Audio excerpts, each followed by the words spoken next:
It typically disgusts me to hear people declare that they are blessed, mostly because that statement is often supported by one or more factors that reek of the pungent odor of confirmation bias. Simply put, confirmation bias is when you count the hits but ignore the misses and claim victory because of those hits. It sounds foolish for a free throw shooter who hits 6 of 10 shots to claim that he never misses because the ball nestled in the net 6 times.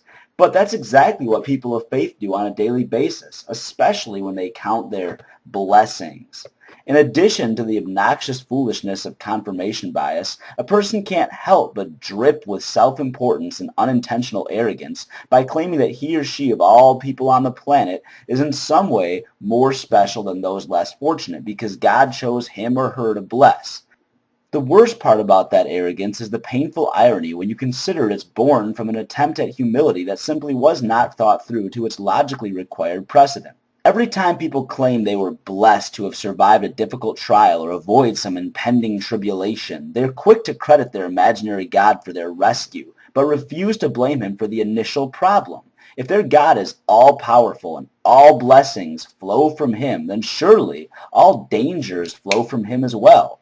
Unless, of course, there's some power of evil that is equal to or greater than the God they worship, and which exists independent of and separate from that God's creation in order to nullify that God of initial responsibility for that evil.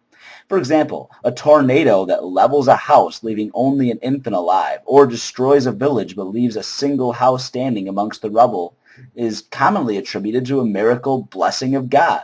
Those attributors, who are actually quite popular, not just a mocked minority within their religion, seem to have no trouble ignoring the annihilation and worshipping any fraction which could possibly be conceived as positive from an otherwise abysmal situation.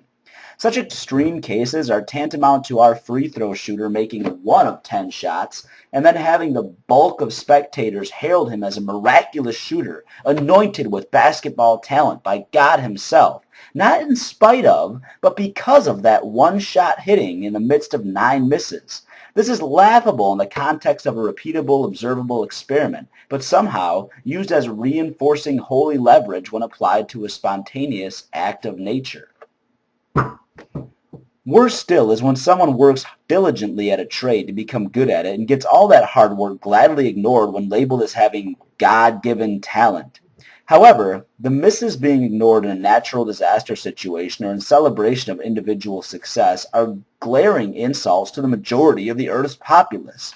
People are doing more than just misallocating the credit they've earned or crediting merits of blind chance to something with no substantial evidence for correlation thereof. They also suggest that they are somehow more worthy of that blessing than those who were not promoted at work or did not survive the disaster.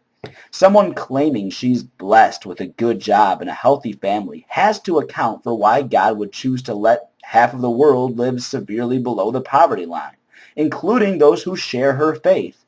Someone claiming the tornado's infant was shielded by God's hand needs to explain why the hands of God didn't protect the rest of the child's family that it now has to grow up without. A surgery patient who credits the great physician instead of the actual surgeon for a successful operation needs to explain what made him more worthy of God's help than anyone else whose surgery fails.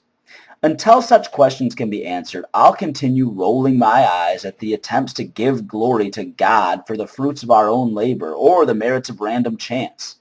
Nor will I be convinced by personal experiences of blessings and success in others' lives until they can justify the people who live more holy lives than they and still get picked last for God's team of fortunate ones. Because it seems to me that we're in a world where there is no hard and fast rule of karma or cosmic justice. Bad things happen and good things happen with seemingly no objective purpose, explanation, or mathematical balance. It seems like there may be no God delivering blessings at all. Until I get significant answers to these questions that explain those issues away, I'm sticking with that conclusion.